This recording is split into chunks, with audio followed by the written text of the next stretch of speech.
we think about the New Testament scriptures, we observe the fact that when James speaks about, for example, James 1:25, that we're to be looking into the perfect law of liberty.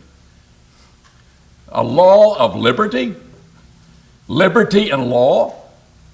And, of course, God says it's perfect, meaning it's completed whole. It'll make you and me whole. But we sometimes think about liberty and law, that's taking away my freedom. And we have freedom in Christ.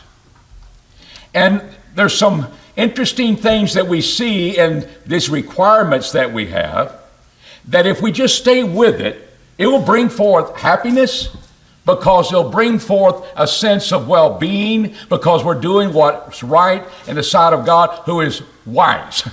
He created us. He knows what's best for us. So I take our minds to Ephesians, the 5th chapter, and just looking at one verse, and then we will unpack it for ourselves. But I ask you, what does this mean? You're hearing this letter read. You're a Christian in Ephesus. He writes to the Christian saints in Ephesus, and he says, subjecting yourselves one to another in the fear of Christ. Mutual subjection. Who gets to be boss today? Well, I'll be boss and you be subject. No, subjecting to one another. Well, who is that person? Didn't say. But Christians are to be subjecting themselves one to another in the fear of Christ. How does one do that? That's my job tonight. And I could take you all sorts of different places, but we won't be going too far. We saw this morning where we found a passage, if we eat or drink or whatsoever we shall do, we are to do it to the glory of God. And we noticed this morning that in that context, we see exactly what it meant unto the glory of God, and why it started with eating and went to drinking, which it says nothing about it in the text. Eating is emphasized, eating, or not eating, but extended it to eating. It then included drinking, which would be connected with the meal, and extended it to whatsoever. Meaning, whatever we do, we're going to do it to the glory of God. But the Corinthians needed to understand what it meant to them at that moment of time. And it was in the details that we find out how we are going to give glory to God. It's how we're going to act. I believe the same thing is seen in Ephesians 5:21, because right after this passage, we begin to see relationships being talked about. And I believe between Ephesians 5:21 all the way to chapter 6 and verse 9, he's dealing with home life in that time. He's dealing with relationships where Christians will find themselves in. And he's just started it. We're subjecting ourselves one to another. We're placing ourselves under another in some fashion or some form at one moment of time. That's the only time it'll ever happen is one moment of time. You do that. And you also do that in the fear of Christ. In the fear of Christ. We know that's not a phobia, that I'm scared of God, I'm scared of Christ, I'm running away. No, you embrace him. Abba, Father. But it's a reverential awe. Yes, he's a consuming fire. Therefore, my worship needs to be according to what he desires. Serious worship we do. It's not play, it's not entertainment. It's honoring God. And what we see here in Ephesians 5 is the fact I've got to, what does this mean? Subjecting one another. That's what we're going to do here in the church of Ephesus, and that's what we're going to do here at Parkview. And it's what we're going to do in our relationship with one another, even though they're visiting with us. And we're going to do it in the fear of Christ. Preacher, show me how that works. Well, let's just take it to an extreme. Let's take it to what he says about servants and masters. Now, I hope you're not thinking that your home life is a ball and chain, is that's what your marriage is like. Well, it's just a ball and chain. And I'm under a master Is that your home? I hope not. But it was a reality in the lives of Christians that they might find themselves as being bondservants, and you might find yourself being a master, where one is working out their debt till they get you all paid up. And there was indeed that relationship. And he's writing to Christians. He addresses masters here in chapter 6, and he addresses servants. I want you to pay attention, and we'll observe where the idea of subjecting oneself, well, I can see it here. That's what servants do. And I see in Ephesians, the 6th chapter and verse 5, servants, you Christian servants, you be obedient to the Lord.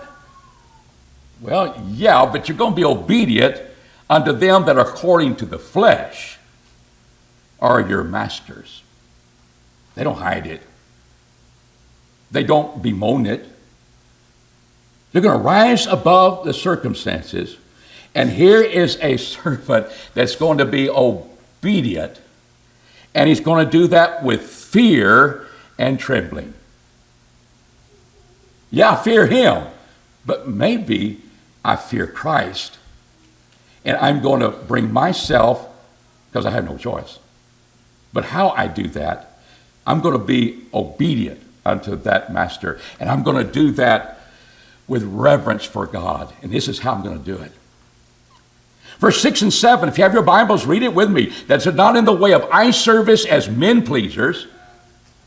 I'm not just going to serve him when he's looking. That might be what the others do, but I'm a Christian. And I'm going to do that. It's not as men pleasers, because I've got a single-minded heart. You're a Christian, you know. And I'm bringing to the table something that's going to benefit my master more than he probably could even think about. And I know from Timothy, just because he's a Christian, I'm going to even enjoy it more to serve him as my brother. But he says, but as servants of Christ. See, I am reverencing Christ, and that's my singleness of heart. So he's always looking. And if it's not, I'm going to always please him, because I'm doing this with reverence for Christ. Doing the will of God from the heart, with goodwill. Hear that? That's the Christian talking. That's the Christian living. It's God talking. You do it with goodwill, doing service as unto the Lord and not unto men. Joe, are you playing games with me now? He's the one that's getting served. Yeah. It's no playing games. It's that God has instructed us how we're going to live life, and we're going to be subjecting ourselves one to another. And here's the servant doing that. But notice who his master is. Oh, I don't know who his master in the flesh is, but you can tell me right now what his name is in the spirit. That surpasses men. They may not be looking, but I'm serving my Lord anyway. I'm going to do it, and I'm going to do it with goodwill. If you were a slave owner, I don't care what era of the world's history this would be, and you had somebody like that, they would have been blessed with their subjection. And it was as unto the fear of Christ. But what about the masters? Well, it's not going to change the fact that they are there, but they're to be doing good. Ephesians 6 and verse 9 speaks about the fact, and ye masters, do the same things. What do you mean same things? Clean out that toilet, that's what he does. Bring my food, that's what the slave does. No, look closer. That servant's doing you good. And now you're going to do the same thing. No, your relationship is different, but in that relationship, you're going to subject yourselves to his well-being, because you reverence Christ.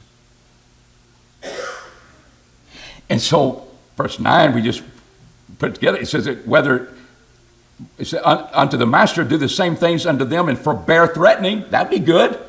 I'm going to threaten you and always on your case. He's going to forbear. He's going to absorb the idea that I'm going to warn. No. You're going to forbear that type of threatening that's maybe life-threatening. You're doing good. You're not threatening that way. Knowing that he who is both their master and yours, all of a sudden I'm on an equal footing with my slave if I'm a master. Got one higher than me. You begin to see the reverence for Christ in his relationship as a master over another one according to the flesh. And he says, their master and yours in heaven, and there is no respect of persons with him. He just aroused my fear. If I'm a master, having power over another human being.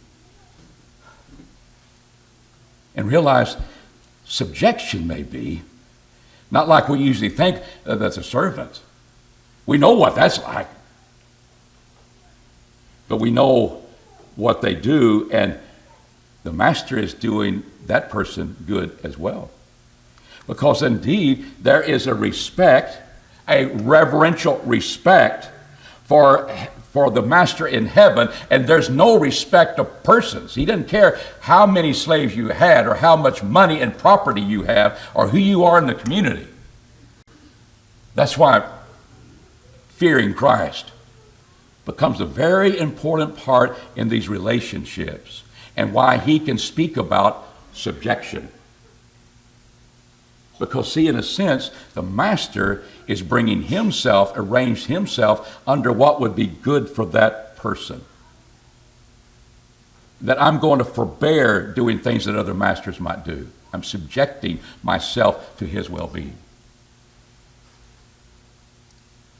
Now, would it be strange to you if we have jumped all the way to chapter 6 and saw the master-slave relationship, and we saw exactly what he has to do when he opened up these relationships? He spoke about subjecting yourselves one another in the fear of Christ.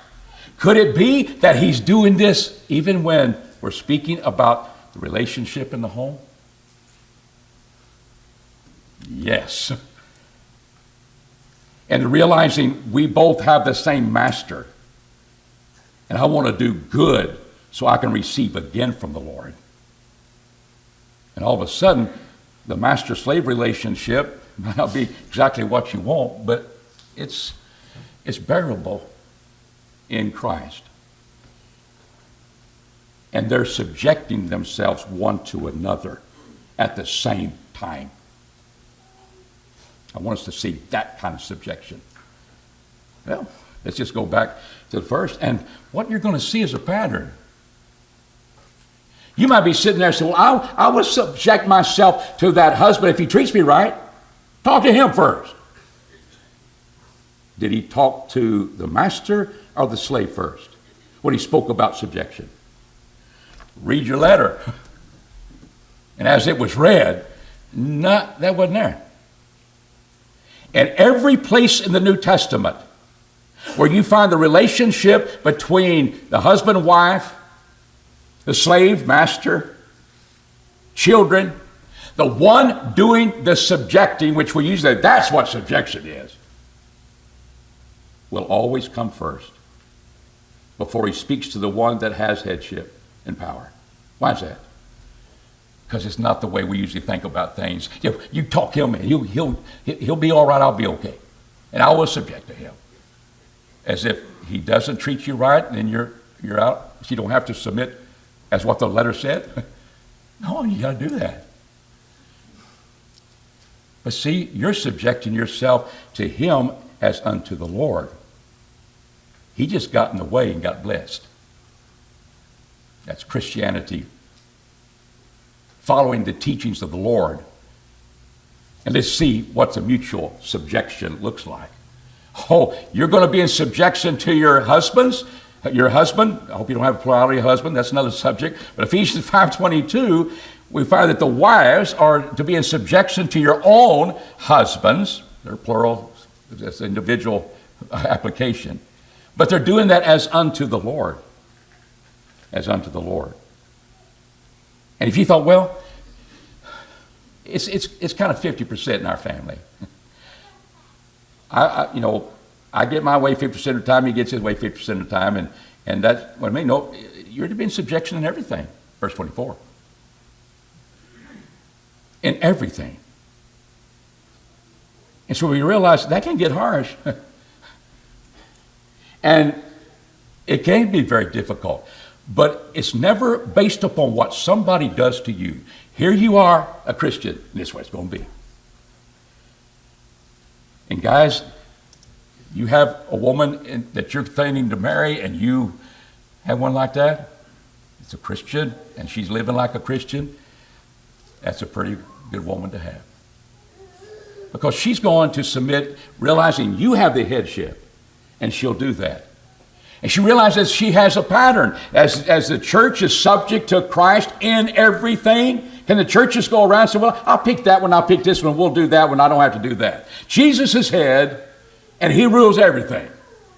I'm to mirror that in my relationship, a woman with the husband. Because he says, so is the wife to her husband. There's no wiggle room there. Well, talk to him first. He hadn't said a word to husbands yet. But let's just notice how he may be submitting, arranging himself under her. Oh, we're not having contradictory. He leads. Sometimes men don't lead. And say, well, I'll encourage him to lead. A man is a Christian, head of his house. He assumes that role. And hopefully we get better. But here's how you're going to be a good husband. Because see, verse 21, we're subjecting ourselves one another. I see what your subjection is as my wife. And I'm being blessed because you're doing this as unto the Lord. And that encourages me to fulfill my role of what I'm doing.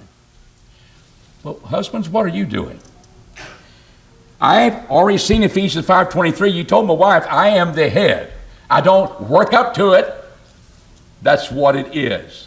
Someone needs to take the lead, and that's the man. That's the husband. So we got that in verse 23. So what does that look like? Well, I kind of like having that kind of power. I still obey me in everything. Let's get more Christian women. I'd like to marry them. They got to do everything. Sorry, sort of me. Well, whoa a minute. Subjecting yourselves one to another. What does that look like? Well, Ephesians 5:25, sacrificial love for your wife. Means you sacrifice yourself. Well, where you read that? Husbands, love your wives in verse 25. Even I have an example there. I'm a Christian. I'm looking to Christ. Christ also loved the church and gave himself up for it.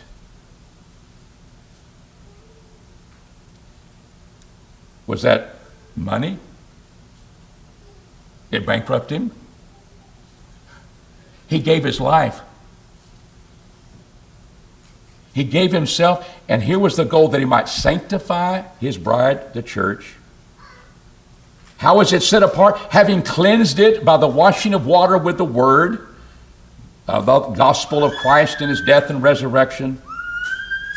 And when people obeyed the gospel, they were then set apart and sanctified. And the whole purpose is that down the road, he wants to one day present the church to himself, a glorious church, a glorious bride, not having spot or wrinkle or any such thing, but that it should be holy and without blemish. Character. That's the bride of Christ. That's the church. Well, that's what the wife is to be. And she just better get beautifying. No, you better get sacrificial love down. You're not a dictator. You're not a despot. In the sense of having people serve you, and I'm the head. What does that look like? Sacrificing yourself is part of arranging myself under the well-being of another. That's what Christ did for the church. He's got more to say to the husband who is at this role of leadership. He says, love her like Christ loved the church. Now, love her like your own body. Now we're getting personal. I want to be fed. I want to be warm when it's 18 degrees out, when I feel it. And what does the head do? Sit around and serve me? No, they're going to provide. That's what headship does. It provides as well as lead the direction. And so in verses 28 through 30, husbands, love your own wives as your own bodies. He that loveth his wife loveth himself. For no man ever hated his own flesh, but nourisheth and cherisheth it, even as Christ also the church, because we are members of his body. Therefore we consider ourselves, we're the sexual relation of one flesh, but the fact is that we're together in this marriage relationship, and I can now look at Christ's example, got that, a sacrificial love. I'm going to give myself, my attention, my time with her when maybe I want to do something else, and she needs that. You're paying attention to her needs. And you realize, here's the church that needed saved, and here's my wife that needs saving, and help her get to heaven. But you know what? What I am as a husband is that I provide the essential things to build her up. I tear it down. Now look at this headship in Colossians 2 and verse 19. And see the idea of providing. We're to be holding fast to the head. There's headship. I'm holding fast to Christ, from whom all the body being supplied and knit together to the joints and bands increaseth with the increase of God. That's providing. Well, I provide a good living for my wife. That's fine. But it's the idea of providing her needs in a sense of growing. And he says, you love your own body. You like to nourish your own body. You like to keep it fed and healthy. And the word cherish means the word of maybe a mother bird giving warmth to her chicks. There's the idea of the warmth there. So here's a strong man, and he's head over his wife. And what does that look like? He sacrifices himself for her well-being. That also means if a burglar comes in, don't tell her, I'm right behind you, darling, we're going to take him. No, you may take the bullet. Will you die for your wife? Yeah. And I'm there to provide for her well-being. And that becomes what's important as well. Hasn't he subjected himself a little bit to her? And considering her needs? And done so in the fear of Christ? That Christ is my example too. And our relationship will be your head, and you take the lead, and your headship will be providing for our needs. We have children, my need is as a wife, and it will be a warmth and a caring, and one that you sacrifice for her. And you're doing that in your reverence for Christ. And he left you an example to follow. That's the man you want to marry. And that's the woman you want to marry. And that's what it means to subject yourself one to another in the fear of Christ. It's in relationships, just like eating and drinking unto the glory of God. That's the minor stuff. This is everyday living stuff as well. And we've got to put that in practice in our lives. Well, what about children and father? Oh, I did say mother and dad. I said fathers. After all, he's head. But again, like always through the New Testament, when these comparisons are made, starts with the children first. Well, I'd obey them if my dad and mom treat me right. That won't work. So children, you obey your parents. That's where the woman comes in. That's where the mother comes in. But there's the head over here. And we'll see about discipline. But it's obey your parents in the Lord. In everything. As we see in Colossians. Because here he says it's right. It's the right thing to do. Not the easy thing to do. Not the popular thing to do. But as Christians, I want to do what's right. So here it is. That doesn't give you a lot of wiggle room. But you realize I'm in subjection to them. It is in the Lord. Here were children old enough to be Christians. And they are being raised to be Christians if they're not. That is what you're supposed to do. But it's in connection with the Lord, not in connection with some philosopher or some guru who's writing an interesting book. God wrote the book. He created us. And there's the children in that being in subjection. We got that down. But because it's right thing to do, and again, in everything. Well, I have the headship if sometimes I'm not going to obey it, and sometimes I will. It doesn't work with God. But what happens when they say, I want you to go buy us a 6-pack of beer? I want you to buy your mom and I a 6-pack of beer. We're tired today. You go down there and do that. So I'm not going to do that. I'm a Christian. And you don't have to be smarty and snippy about it. You stand for being a Christian. Because obedience is it's in my connection with the Lord, and we're not going to get drunk today on playoff Sunday. We're Christians. I can't do that. And here's why. That's a tough thing to do. But he put that in the Lord. It wasn't the fact, well, I only have to obey them if they're Christians. If they haven't become Christians yet, I don't have to obey them. No, you obey your parents. And it's right in the sight of God, in the Lord. And it happened to be raised. He's trying to encourage the children. You know, in the Old Testament, that the first law that had a promise to it was the one dealing with you as children. That you'll live long in the land. Of course, you've got to remember, being a child in those days, they could stone you to death. And you say, we don't have that in Christianity. But they had it in the days of Moses. That's part of the law. That's what God thinks about obeying your parents. And what we see in the New Testament, there's again that spiritual relationship that realize that here's a promise made, and God will bless you. It'll be well with thee. And with a Jewish person, they might not live long in the land of promise. And if they go against the God, they may be taken out of the land. But a lot of times, they're not going to be long to live. And we see examples of children getting so out of control that they were stoned to death. But he doesn't mention that here. The promise here is a good thing. And so he said, well, it's the right thing to do. Well, what does he say to the fathers after saying everything they're going to obey? Your headship is going to be providing loving discipline.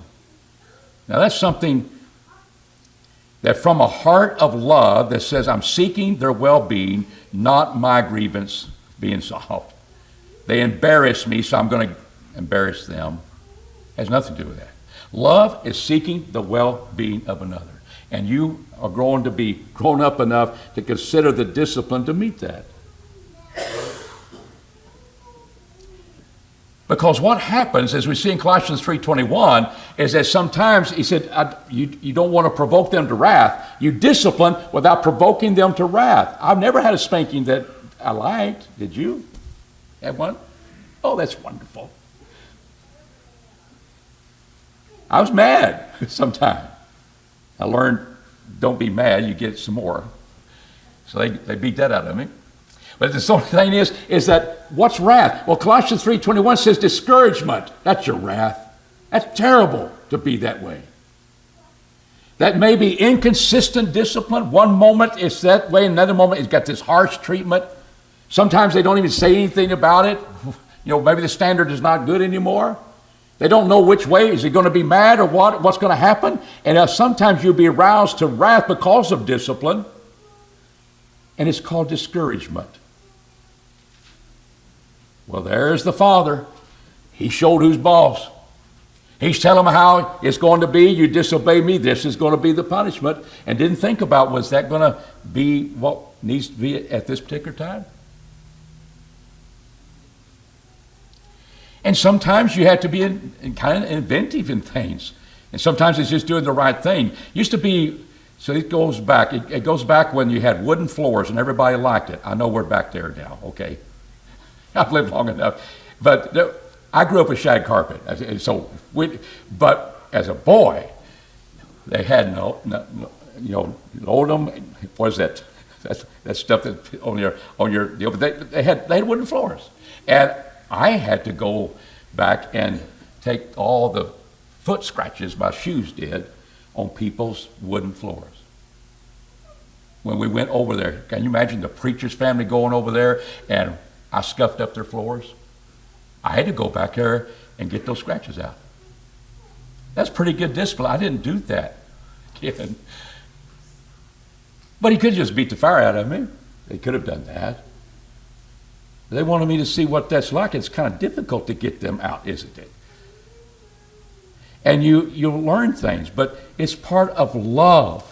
It's the love seeking the well-being, and we could spend a lot of time in Proverbs, but just one passage is tonight where we see that it demonstrates love. He that spareth his rod hateth his son.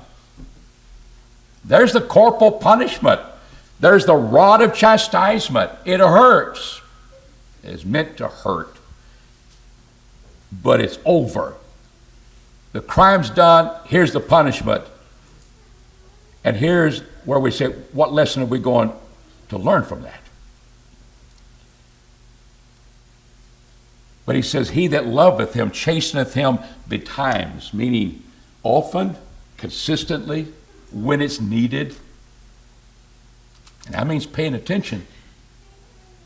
It doesn't mean that I'm head here and here's the discipline. It's paying attention what is needed at this time. Maybe just a talking to. At least to come back and say, you know why we had to do that? So they can learn from those things. That's part of subjecting yourself to your children's needs. That's headship. Anybody can just beat the tar out of the little kid, but it's raising them in the chasing and the admonition of the Lord that becomes important. And that's what he says do. You bring them up. You're nourishing them as a father, like you're doing your wife. Headship is working as providing, but it's also leading. And here's the discipline.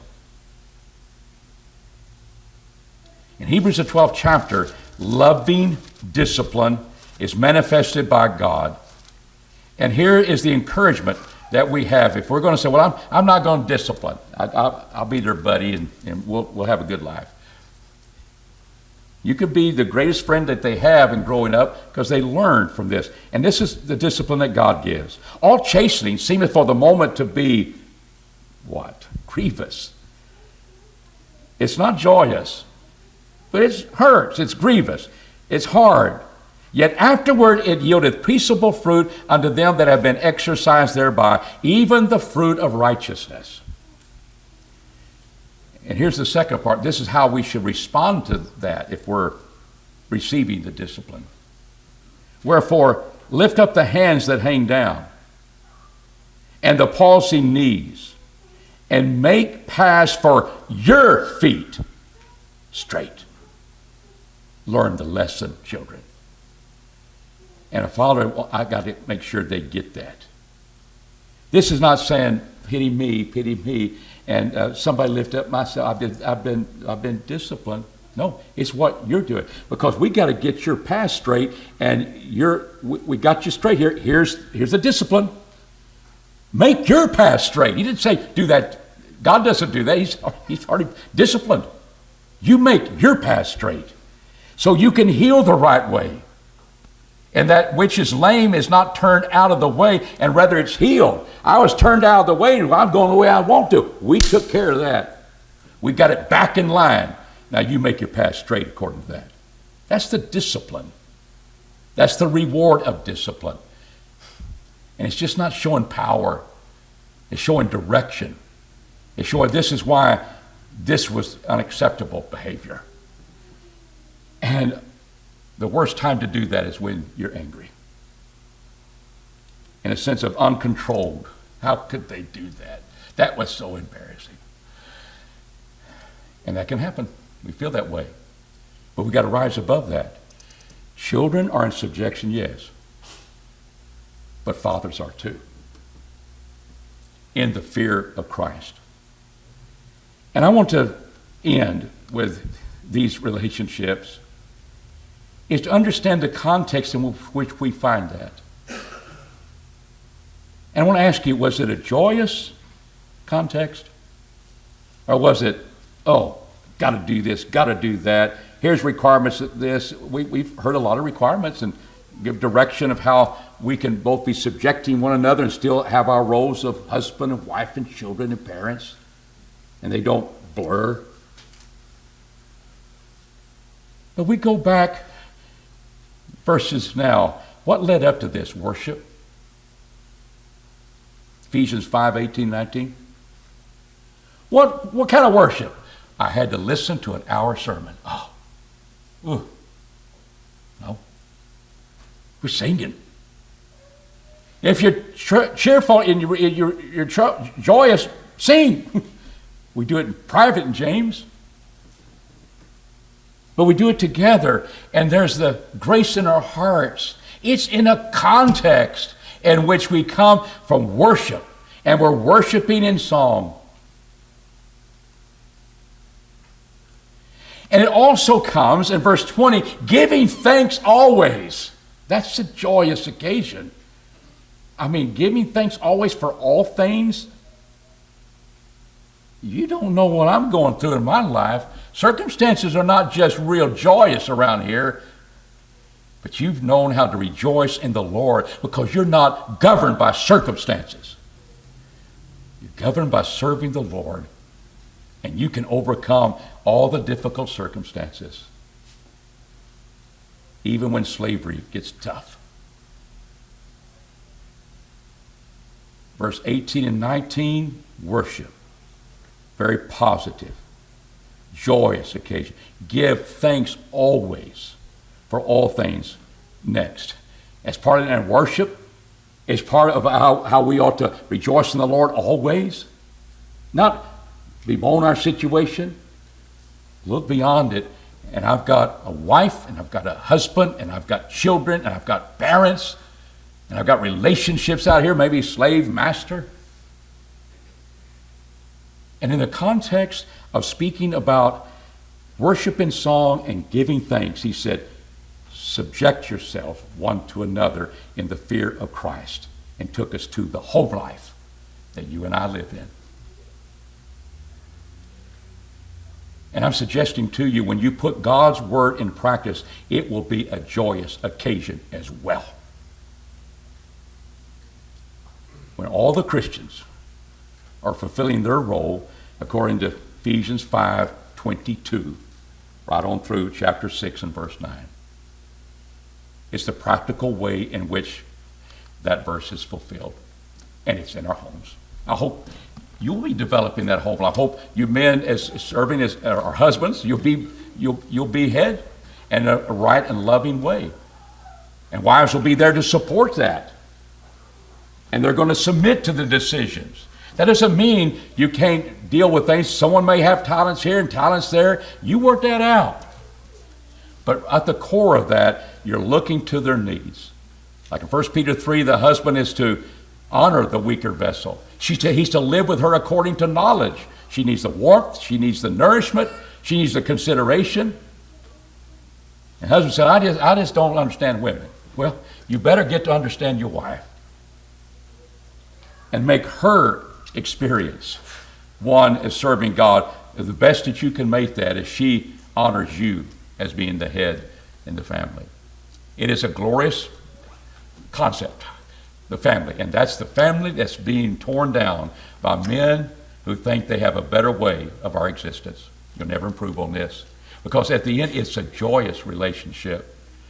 And what's joyous is that I'm serving the Lord in this relationship, and I can look beyond the difficult circumstances I'm living in. And I've learned to rejoice in the Lord. and learn from the difficulties and enjoy the moments that are good. This evening, if you're not a Christian, I want to encourage you to become one.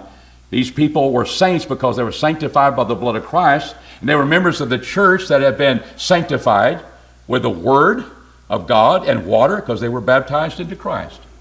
And we can do that for you this evening. If you need to obey the gospel and become a Christian, we're here to help you. We encourage you to do so as we stand and as we sing.